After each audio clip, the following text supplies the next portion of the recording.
Ça fait tellement longtemps que j'attends en ce moment. Si tu me suis et que t'as regardé la vidéo de la semaine dernière, d'ailleurs tu peux la mater juste là, il y avait un petit objet qui était présent sur l'étagère et c'est le sujet de la vidéo d'aujourd'hui. Je vais te parler de mon tout premier drone.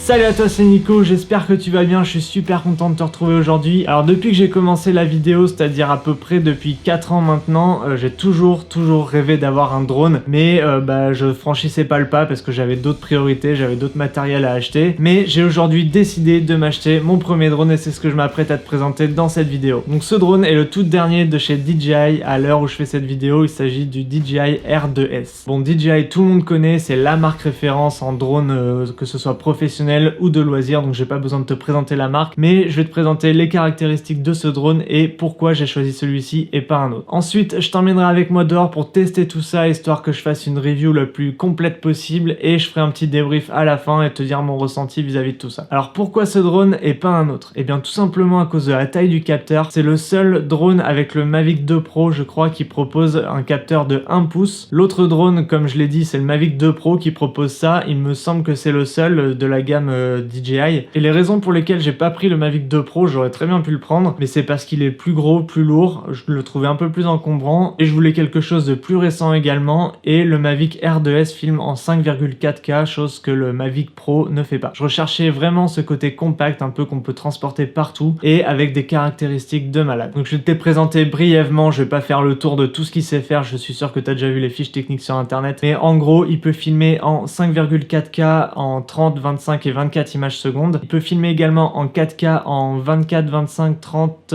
48, 50 et 60 images secondes et en Full HD en 24, 25, 30, 48, 50, 60 et 120 images secondes. Ça fait beaucoup de choses à retenir, je sais bien, mais dis-toi qu'il peut filmer en Full HD 120 et en 4K 60 sans problème. Donc on testera tout ça tout à l'heure quand on ira faire un petit tour dehors. Il peut filmer bien évidemment avec le profil d'image normal mais aussi en D-Log M qui est le profil d'image flat de DJI et il filme jusqu'en 8 bits avec une plage dynamique assez impressionnante, on testera ça aussi tout à l'heure. En photo, on est sur le même capteur de 1 pouce de 20 millions de pixels. Il possède plein de modes également en photo, dont beaucoup je pense que je me servirai jamais, mais bon je vais les tester pour le bien de cette vidéo. Je sais qu'il y a une fonction timelapse, photo HDR, panorama, bracketing et tout ça en JPEG ou en DNG-RAW. Donc voilà en gros pour les caractéristiques de ce drone, on passe maintenant au déballage. Donc moi j'ai pris le pack Flymore qui vient avec une petite sacoche de transport qui est assez agréable et solide. J'ai également des hélices de rechange, 2 batteries supplémentaires, un pack de filtres ND en 4,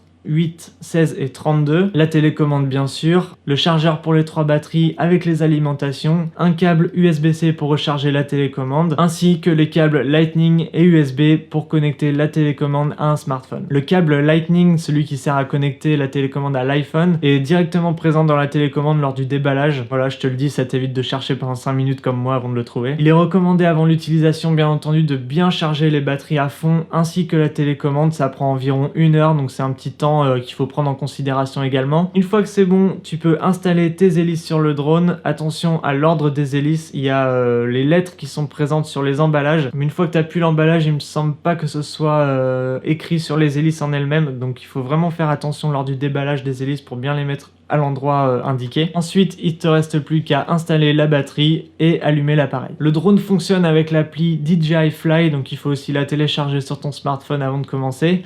Si tu as déjà un compte, connecte-toi, sinon tu peux en créer un en seulement quelques secondes, c'est vraiment très simple et intuitif surtout. L'appli est vraiment bien faite, elle te propose directement de détecter ton drone selon le modèle, tu as juste à le choisir et puis ça va te le détecter automatiquement. Et après, tu as juste à te laisser guider, tu vas voir, c'est vraiment super simple. Alors au début, il va sûrement te proposer une mise à jour du firmware, donc il faut le laisser faire aussi. Attention à avoir une bonne connexion internet, sinon ça va te prendre des plombes. Donc une fois que c'est bon et que tu as pairé ton appli à ton drone, tu vas pouvoir procéder à ton premier décollage. Alors au niveau de l'appli, c'est vraiment ultra complet. D'usine, le drone est réglé en prise de vue automatique en 5,4K je crois, mais tu peux régler ça sur l'écran principal en bas à droite. Attention également à bien mettre une carte micro SD dans ton drone, sinon tu vas pas pouvoir enregistrer tes rushs. Pour aller un peu plus loin dans les réglages, il te suffit d'aller sur les 3 petits points ici et tu peux voir voir toutes les options que tu peux modifier. Tu peux régler les paramètres de sécurité tels que l'assistance du vol, la protection en vol ou bien l'étalonnage du capteur et la localisation du drone. Ensuite, tu retrouves ici les paramètres de contrôle comme l'affichage des unités de distance, les paramètres de nacelle et de la télécommande et même un tutoriel de vol. Sur le troisième menu, c'est là que tu vas retrouver les paramètres caméra, donc tu vas pouvoir venir régler les codecs vidéo ainsi que le profil de couleur. Tu peux aussi choisir d'afficher l'histogramme, les zébras, le quadrillage, le focus picking, le mode balance des blancs, enfin il y a vraiment plein de modes. Et l'avantage de tout ça, c'est que tu peux venir aussi le balader sur ton écran pour pas que ça gêne au niveau de la prise de vue et tu peux les enlever avec le petit bouton fermé de la fenêtre sans aucun souci. Pour ce qui est de la balance des blancs, tu peux aussi la régler sur l'écran principal lorsque tu te mets en mode manuel. Puis ensuite les paramètres de transmission et enfin les infos par rapport à ton drone, donc tu peux rechercher les éventuelles mises à jour de firmware lorsque ça fait longtemps que tu les as pas fait. Bon, assez parlé, on va passer à la partie intéressante maintenant, on va aller tester tout ça à l'extérieur, c'est parti. On vient d'arriver à l'extérieur, mon drone est déplié, ma télécommande est prête, je me dépêche avant que l'orage arrive. L'orage est en train de sérieusement arriver, je vais changer d'endroit, je vais même changer de jour de tournage parce que là la pluie commence à arriver et l'orage commence vraiment à tomber. Donc je te proposerai d'autres plans un autre jour.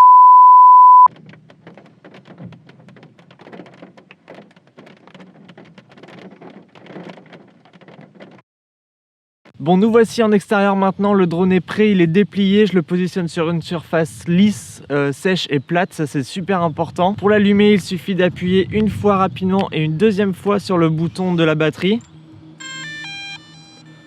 Voilà, tout simplement. Je le positionne au sol, je lance mon appli DJI Fly et j'allume ma télécommande également en faisant la même chose. J'appuie une fois et une deuxième fois sur la télécommande.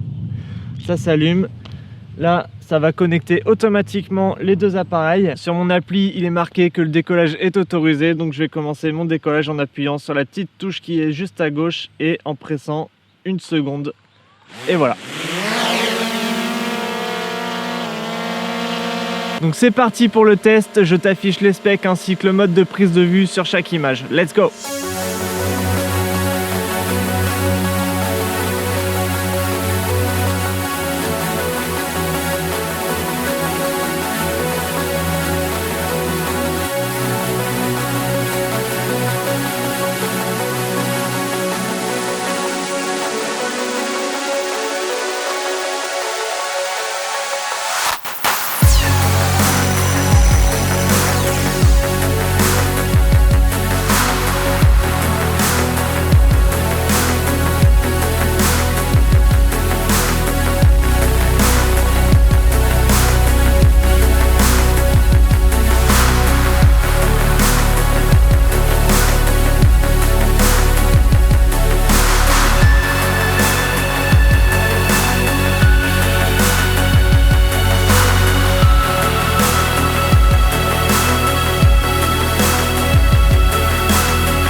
Bon, nous voici 2 jours plus tard, j'ai eu le temps de bien prendre en main ce drone, j'ai fait 3-4 sorties exprès pour le faire voler, j'ai usé les 3 batteries 4 fois, donc j'ai eu le temps de vraiment le prendre en main et bien l'utiliser pour le coup, d'essayer de tester tous les modes. Ce que je peux dire déjà comme premier ressenti, c'est que pour un premier drone, il est tout simplement phénoménal. La 5,4K, pourtant j'ai un PC que je viens juste de monter, il est tout neuf, ça fait ramer un petit peu mon PC, bon c'est la carte graphique aussi qui arrive pas à suivre, mais la 5,4K est d'une qualité phénoménale. Je suis passé très vite en profil d'image D-Log, en profil d'image flat donc. Tous les rushs à étalonner, c'est vraiment un pur bonheur. D'ailleurs, on peut avoir sur le site DJI gratuitement une lutte de conversion D-Log to Rec 709, donc c'est vraiment super, c'est gratuit en plus, elle marche super bien sur ce drone là. À part ça, la 4K fonctionne super bien aussi, à étalonner c'est un pur bonheur, la 1080 c'est pareil. Comme tu as vu sur les plans, j'ai upscale la 1080 et j'ai pas l'impression qu'on voit une grosse différence. J'ai juste pas testé la 2,7K parce que pour moi c'est un intermédiaire, je vois pas trop l'utilité de m'en servir. Si jamais je veux utiliser de la 4K, j'utilise de la 4K. J'utilise pas de la 2,7 pour upscale en 4K, ça a aucun intérêt. Sachant que